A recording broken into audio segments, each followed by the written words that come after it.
Hey everyone, how's it going? Films by Jeremy here. Today I want to make hopefully what is to be a quick video talking a little bit about the newest S1 Mark II, S1 Mark IIe, and S1R Mark II firmwares. So on the S1R Mark II, it'll be version 1.3, and the S1 II and 1.2e is just version 1.2. And it's a lot of exciting stuff, I'll be honest. I may be a little bit late to the game, so if you follow other creators who have gone into a bit more detail, watch their video. We got Josh Cameron, we have Matt Dangu, we have Dustin Armstrong, Anson & Co. So yes, a lot of other creators made content about this, and I just want to get back into the rhythm of making stuff, so I'm going to talk about it and my own opinions on each little update and big updates. So let's get into it. First, I will say I do truly appreciate Lumix listening to its creators, listening to its consumers, and putting out these updates. But on the flip side, I will say this is that I do wish that these companies, and it's not just camera companies, we have gaming companies, we have whatever comes out unfinished and then they rely on hot fixes to get it into working order. And I really don't love the trend, but that's just where we are when it comes to technology nowadays. First and most importantly, I wanted to save this for the last, but I'll talk about it first, is the new improved thermal control algorithm for longer continuous recordings. So this is huge. This is perfect. 10 out of 10, no notes, absolute cinema. The biggest complaint I had about the S1 Mark II and everyone's complaint about the Mark II, Mark IIe, and S1R2 was the overheating issue. And I ran into this issue a few times. Once I had it totally shut off on me. The other time it started to pop up that it was overheating. So what I did is I just switched my settings from 60 FPS to 24 and then popped out the CF Express card, started blowing on it a bunch, put it back in, and that seemed to have resolve that. I also went from a SanDisk CF Express Type B to a Pro grade CF Express Type B. I saw somewhere, some forum, someone saying that the Pro grades run a little cooler. I don't know how true it was, but I didn't have really any problems when I switched over. So it also, I'm in Canada, things are a little colder now, so I just don't run into overheating issues just in general. So I'm not going to do any of these overheating tests where I leave them overnight somewhere warm. Again, so many creators did these tests. We have Josh Cameron and Matt Dangu did very comprehensive tests. Please watch their videos. They're a much better YouTuber than I will ever be to have that sort of patience to put your cameras to the test and really put effort into a video. That's a huge update. I believe you got to go into your settings still and turn on some sort of auto or high thermal management control to really get the most time out of it. But I don't really shoot 6K full frame at 50 frames a second for a prolonged period of time.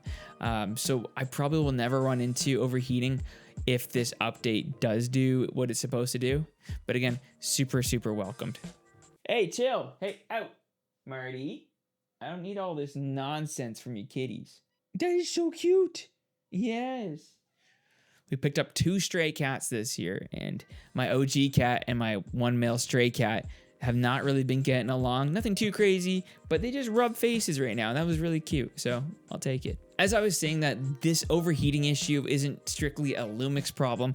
It has been a reoccurring issue throughout all camera brands. I know Canon just came out with their new R6 Mark III, and that suffers from some overheating issues. So it really just kind of is the new normal at the very moment. So I do hope these companies either make larger cameras or figure that out. I don't know. Everything else I'm not as interested in, because I really feel like the overheating problem was just always in the back of my head when using this camera, even in cooler areas. Everything else, it really is just icing on the cake. I don't know. Anyway, so lower speed options for burst photography. That's great. I think that it's a good problem to have, that there was too many photos being bursted.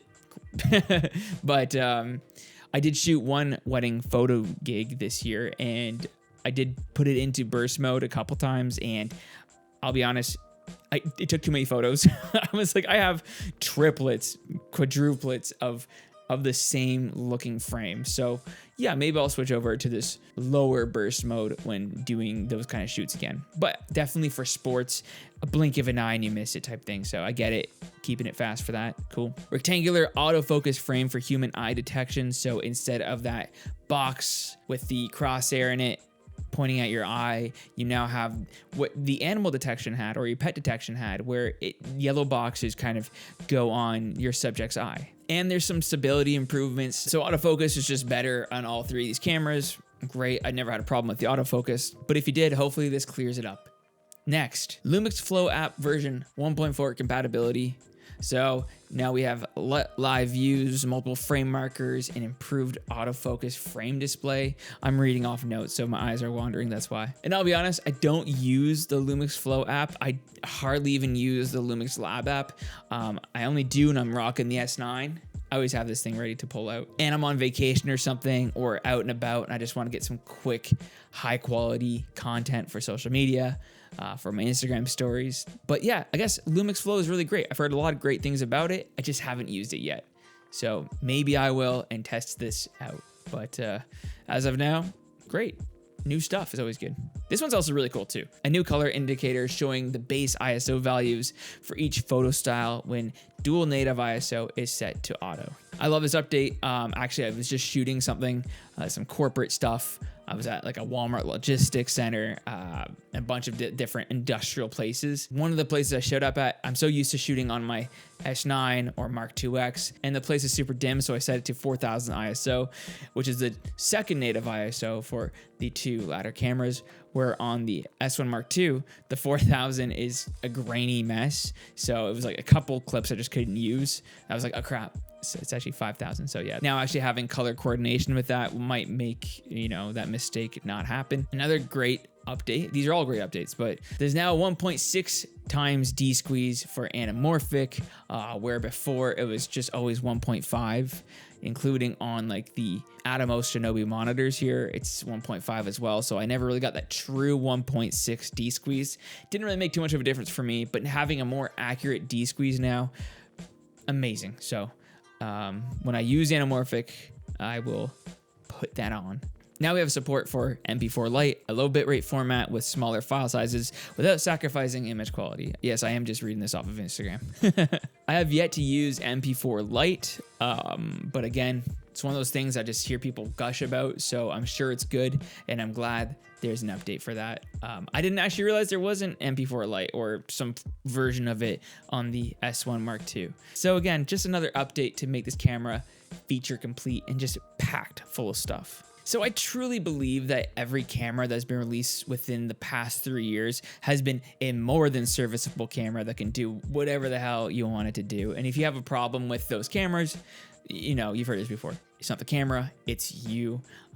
Learn some lighting, some basic theory, composition, and you'll do just fine. However, with all these options, if you're in the Lumix ecosystem, I truly think the S1 Mark II is the best of all the cameras that they've produced so far. I haven't used the S1R Mark II, so maybe that one's better. I don't know. It's really hard to say something's better or worse because that's just not true. It's just the S1 Mark II just checks all of my boxes, and that's why I kind of held out for that one. If you are just getting into the Lumix ecosystem and you're looking to upgrade to something that checks every single box out there, the S1 Mark II has it, and I can't gush about it enough. You can see it's in the light over there. Again, if you're wondering what I'm shooting this talking headshot on, I'm using the S5 Mark IIX paired with the Lumix 24 f1.8. Anyways, that's it for me. If you enjoyed this video, please feel free to subscribe. Check out my social medias. I'm trying to post more stuff on Instagram. I'm on Threads now, complaining about AI-generated content, of picking fights with people. So if you want to watch that go down, please feel free to follow me on those platforms as well. And I'll catch you in the next one. Bye now.